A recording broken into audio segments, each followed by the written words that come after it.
जय श्री कृष्णा। हम लोग चैप्टर 8 क्वाड्रिलेटरल के एक्सरसाइज 8.1 के फर्स्ट क्वेश्चन पे आ चुके हैं। देखिए फर्स्ट क्वेश्चन क्या कह रहा है, if the diagonals of a parallelogram are equal then show that it is a rectangle. कह रहे हैं कि अगर पैरेललोग्राम का डायगोनल्स इक्वल है तो साबित कीजिए कि वह रेक्टेंगल होगा। तो आइए इसको हम लोग करते हैं इस क्वेश्चन को। सबसे पहले जो चीज़ गिवन में है उसको लिखेंगे और इसका एक रफली फिगर भी बनाएंगे। तो एक्सरसाइज 8.1 है हमारा, इसमें एक रफली फिगर मैंने बना दिया। ये मेरा रफली फिगर है जिसमें ये मैंने नाम दे दिया ABCD और यहाँ से ये डायगोनल ऐसे ज्वाइन कर लिया, इधर से ये डायगोनल्स ज्वाइन कर लिया, ठीक है। अब उसके बाद देखो गिवन में है आपका, यहाँ पर गिवन में है कि सबसे पहले गिवन में है कि यहाँ पर जो ABCD है वो क्या है कि ये पैरेललोग्राम है। तो यहाँ लिख दिए ABCD इज अ पैरेललोग्राम।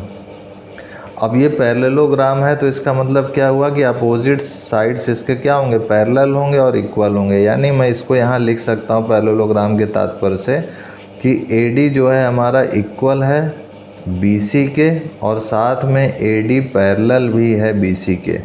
और यहाँ पर भी देखा जाए तो जो AB है वो जो है DC के इक्वल है और जो AB है वो पैरेलल है DC के।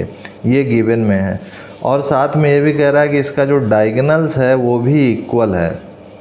तो इसका डायगोनल AC और BD हमारा इक्वल है। ये सारी चीज़ें जो है पैरेललोग्राम की प्रॉपर्टी जितनी भी हैं वो सब यहाँ पर गिवन में लागू होंगी। अब उसके बाद हमें टू प्रूव में क्या करना है कि हमें प्रूव करना है कि ये जो क्वाड्रिलेटरल है, जो पैरेललोग्राम ABCD है वो रेक्टेंगल है। तो यहाँ हमें साबित करना है कि ABCD इज अ रेक्टेंगल।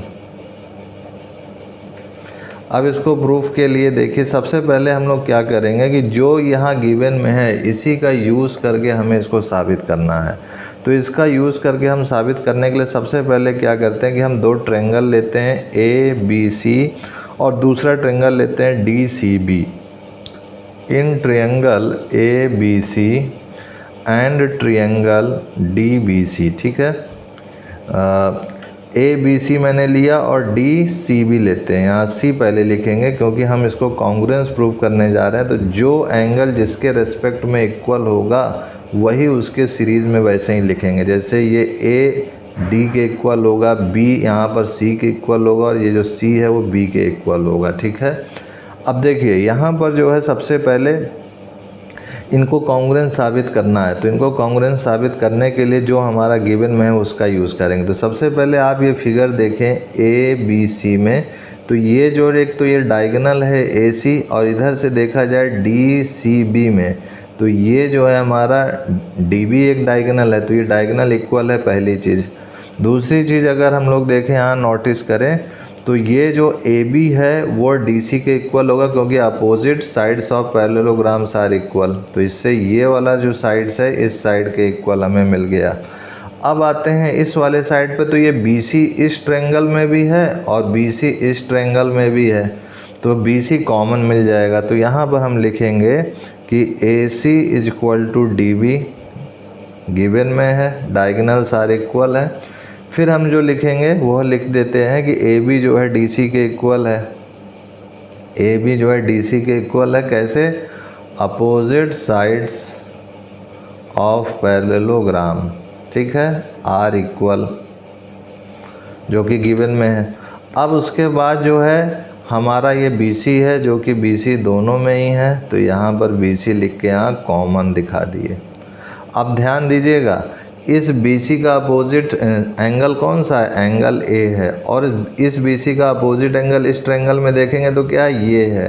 तो देखिए यहाँ पर AD के इक्वल आ रहा है, इसीलिए ये A लिखा है यहाँ पर, तो इधर D लिखा। कॉन्ग्रुएंसी में ध्यान रखना है हमको कि जब इसको कॉन्ग्रुएंस लिखेंगे ABC congruence to triangle DCB, तो जो जिसके सापेक्ष में बन रहा है एंगल A एंगल D के इक्वल होना चाहिए। B का देखिए ज़रा, ये AB साइड है, इस AB का अपोजिट एंगल क्या है? ये वाला एंगल है। और यहाँ पर CD साइड देखिए, ये CD साइड का अपोजिट एंगल क्या है? ये वाला एंगल है।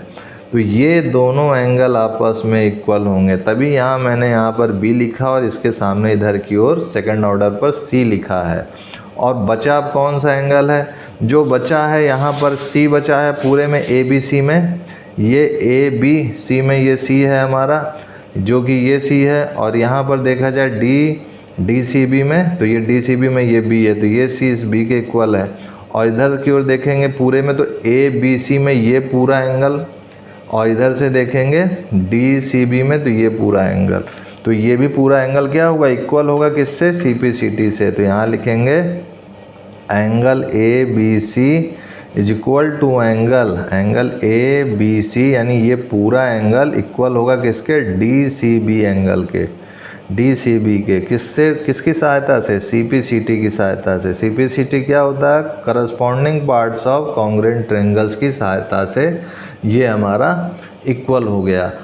अब जब ये इक्वल हो गया तो अब इसका यूज़ करेंगे हम लोग। तो इसका यूज़ कैसे किया जाए, तो अब यहाँ पर देखा जाए तो हमें पता है कि पैरेललोग्राम के जो अपोजिट साइड्स होते हैं वो क्या होते हैं, पैरेलल होते हैं। यहाँ देखा जाए तो ये जो BC है वो इसके अपोजिट साइड्स को इंटरसेक्ट कर रहा है। अगर प्रोड्यूस करके देखें तो यहाँ पर लिखेंगे कि since AB parallel to DC and BC is transversal line. तो जब ये BC ट्रांसवर्सल लाइन होगा तो इसका ये वाले पूरे एंगल का सम और ये पूरे एंगल का सम, इन दोनों एंगल का सम 180 डिग्री होगा। क्यों, क्योंकि ये कोई इंटीरियर एंगल्स हैं। तो यहाँ मैं लिख सकता हूँ एंगल ABC, यानी ये angle ABC plus angle DCB plus angle DCB, this is equal to 180 degree. अब यहाँ पर देखा जाए तो ABC तो DCB के इक्वल है, तो मैं ABC की जगह पर DCB लिख सकता हूँ। तो angle DCB plus angle DCB equal to 180 degree. अच्छा, ये 180 डिग्री क्यों हुआ, को इंटीरियर एंगल्स के कारण हुआ। तो इसको यहाँ पर ऐसे लिख लीजिएगा।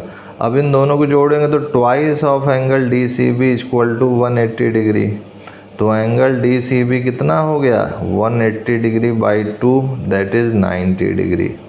तो ये जो एंगल DCB आया है ये आपका 90 डिग्री आ गया। और DCB किसके इक्वल है, ABC के इक्वल है। तो हम इसको लिख सकते हैं therefore angle ABC is equal to 90 degree. तो ये 90 डिग्री हमारा हो गया। अब देखा जाए तो रेक्टेंगल साबित करना है हमको। तो रेक्टेंगल का क्या है कि रेक्टेंगल का जो है अपोजिट साइड्स तो इक्वल होता है, पैरेललोग्राम का भी होता है, लेकिन रेक्टेंगल के चारों एंगल 90 डिग्री होते हैं।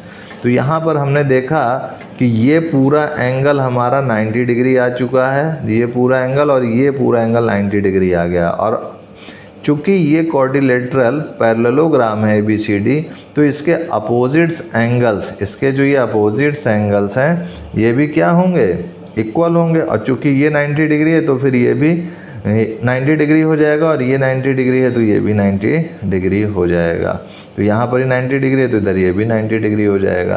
तो यहाँ पर पैरेललोग्राम की प्रॉपर्टी से साबित हो रहा है कि चारों एंगल्स हमारे 90 डिग्री हो गए। तो यहाँ लिखेंगे Therefore, angle ABC is equal to angle ADC.